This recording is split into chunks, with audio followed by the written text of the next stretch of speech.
Hello everyone, कैसे हैं आप सब लोग। मैं हूं नीरज कुमार कैथल और आप देख रहे हैं for nurses preparation YouTube channel. आज के इस वीडियो में हम डिस्कस करने वाले हैं टॉनिसिटी ऑफ आईवी फ्लूइड्स के बारे में। कॉम्पिटिटिव एग्जाम्स की प्रिपरेशन कर रहे सभी स्टूडेंट्स को मैं ये बताना चाहता हूँ कि इस टॉपिक से यानी टाइप्स ऑफ सॉल्यूशन से या टॉनिसिटी ऑफ आईवी फ्लूइड से अक्सर क्वेश्चन इस प्रकार से पूछा जाता है कि आपको एक पर्टिकुलर सॉल्यूशन दिया जाता है और पूछ लिया जाता है कि ये सॉल्यूशन आइसोटोनिक है, हाइपोटोनिक है या फिर हाइपरटोनिक है। आपको उसे सेलेक्ट करके बताना होता है। इस चीज़ को भी हम इस वीडियो में आगे डिस्कस करने वाले हैं। Let's begin our today's video. Tonicity के आधार पर हम आईवी फ्लूइड्स या सॉल्यूशन को तीन प्रकार से बांट सकते हैं, क्लासिफाई कर सकते हैं।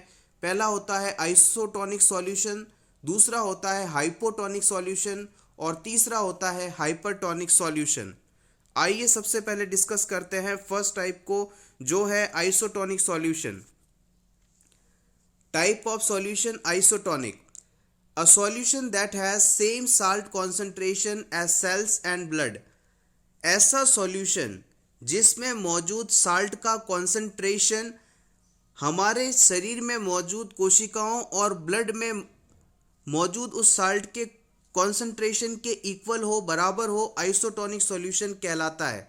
सिंपली हम कहें कि किसी भी सॉल्यूशन के अंदर मौजूद साल्ट का कॉन्सेंट्रेशन बॉडी में मौजूद उस साल्ट के कॉन्सेंट्रेशन के बराबर हो तो वो आइसोटोनिक सॉल्यूशन कहलाते हैं। इस आइसोटोनिक सॉल्यूशन के इम्पॉर्टेंट एग्जाम्पल्स हैं नॉर्मल सलाइन 0.9%, रिंगल लैक्टेट सॉल्यूशन जिसे आप आरएल के नाम से भी जानते हैं simply, 5% dextrose in water D5WB जिसे आप कह सकते हैं। नेक्स्ट हम बात करते हैं सॉल्यूशन टाइप 2 की, that is hypotonic solution. Hypotonic solution की डेफिनेशन है a solution that has lower salt concentration than the cells and blood. ऐसा सॉल्यूशन जिसके अंदर मौजूद साल्ट का कॉन्सेंट्रेशन हमारे बॉडी में मौजूद उस साल्ट के कॉन्सेंट्रेशन से कम हो, हाइपोटोनिक सॉल्यूशन कहलाता है। अब इसके एग्जाम्पल्स को डिस्कस कर लेते हैं। सबसे पहला है सेलाइन। सेलाइन solution with less than 0.9% concentration. Normal saline में हमने पढ़ा था कि जो साल्ट का कॉन्सेंट्रेशन था वो 0.9% था, लेकिन यदि हम हाइपोटोनिक सॉल्यूशंस की बात करें तो ऐसा सेलाइन सॉल्यूशन जिसमें साल्ट का कॉन्सेंट्रेशन 0.9% से कम हो। नेक्स्ट एग्जांपल आता है 2.5% dextrose, less than 5% dextrose concentration. हमने प्रीवियसली पढ़ा था कि 5% डेक्सट्रोज का कॉन्सेंट्रेशन यदि पाया जाता है किसी सॉल्यूशन के अंदर तो वो आइसोटोनिक का एग्जाम्पल माना जाता है, और यदि डेक्सट्रोज का कॉन्सेंट्रेशन 5% से कम हो जाए जैसे कि 2.5% डेक्सट्रोज सॉल्यूशन है तो ये हाइपोटोनिक सॉल्यूशन का उदाहरण माना जाएगा। नेक्स्ट हम बात करते हैं नेक्स्ट सॉल्यूशन की, जो है hypertonic solution. A solution that has a higher salt concentration than cells and blood।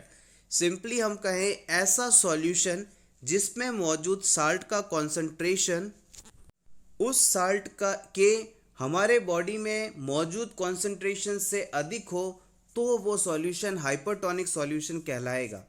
Example की बात करें तो 5% dextrose in normal saline, 3% sodium chloride. 3% sodium chloride और 5% डेक्सट्रोज इन NS, ये एग्जाम्पल माने जाएंगे हाइपरटोनिक के। कुछ और उदाहरण है DNS जिसका आप अक्सर इस्तेमाल करते हैं, डेक्सट्रो 5% इन NS, DSRL डेक्सट्रोज इन रिंगल लैक्टेट, D5 इन 0.45% NaCl। ये इंपॉर्टेंट एग्जाम्पल्स हैं जो कि आपको हाइपरटोनिक सॉल्यूशंस के बारे में बताते हैं। अब हम बात करते हैं कुछ इंपॉर्टेंट पॉइंट्स की। 0.9% NaCl नॉर्मल सेलाइन सॉल्यूशन के बारे में। सबसे पहले हम बात करेंगे नॉर्मल सेलाइन सॉल्यूशन के बारे में। Fluid of choice in resuscitation efforts, 0.9% NaCl या सिंपली हम कहें जो NS सॉल्यूशन होता है उसे हम fluid of choice for resuscitation efforts के रूप में जानते हैं, फ्लूइड ऑफ चॉइस के रूप में जाना जाता है simply. Use to treat shock, mild hyponatraemia, metabolic acidosis, hypercalcaemia. इस सॉल्यूशन का उपयोग शॉक, माइल्ड हाइपोनेट्रीमिया यानी किसी पर्सन के अंदर सोडियम का लेवल कम हो जाए उस सिचुएशन को ट्रीट करने में, मेटाबॉलिक एसिडोसिस की कंडीशन को ट्रीट करने में, हाइपरकैल्सीमिया कंडीशन को ट्रीट करने में मुख्य रूप से NaCl का इस्तेमाल किया जाता है। Caution in cardiac and renal diseases, ऐसे व्यक्ति जिनमें कार्डियक डिजीज या रीनल डिजीज मौजूद है, इस फ्लूइड को देते समय सावधानी बरतनी चाहिए या फिर नहीं देना चाहिए। The only solution that should be administer with blood products, NS solution एक ऐसा सॉल्यूशन है जिसे कुछ विशेष परिस्थितियों में ब्लड प्रोडक्ट्स के साथ एडमिनिस्टर किया जा सकता है। नेक्स्ट हम बात करते हैं रिंगल लैक्टेट सॉल्यूशन की, जिसे आप शॉर्ट में RL के नाम से भी जानते हैं। First line fluid resuscitation for burn and trauma patient. जो लैक्टेट रिंगल या रिंगल लैक्टेट सॉल्यूशन है उसे हम first line fluid resuscitation for burn and trauma patient मानते हैं। बर्न के पेशेंट और ट्रॉमा के पेशेंट में फर्स्ट लाइन फ्लूइड कौन सा दिया जाता है आपसे पूछा जाए तो आपको कहना है RL। Contraindicated in patient who can not metabolise lactate, ऐसे पेशेंट जो कि लैक्टेट को मेटाबोलाइज नहीं कर पाते उन लोगों में इस फ्लूइड को नहीं देना चाहिए, कॉन्ट्रा इंडिकेटेड माना जाता है। Do not administer if pH 7.5 मोर, यदि किसी पर्सन में pH 7.5 से ज़्यादा है तो आपको ये सॉल्यूशन उन्हें नहीं देना है। Caution in patients with renal failure, renal failure के पेशेंट में भी इस फ्लूइड को नहीं देना चाहिए या आवश्यक हो तो सावधानी पूर्वक देना चाहिए। सो एवरीवन, ये था हमारा आज का वीडियो। आज के इस वीडियो में हमने टॉनिसिटी ऑफ फ्लूइड को डिस्कस किया है। ये वीडियो काफ़ी शॉर्ट एंड स्वीट पे है बिकॉज इसमें हमने सिर्फ और सिर्फ इम्पॉर्टेंट पॉइंट्स को ही इंक्लूड किया है।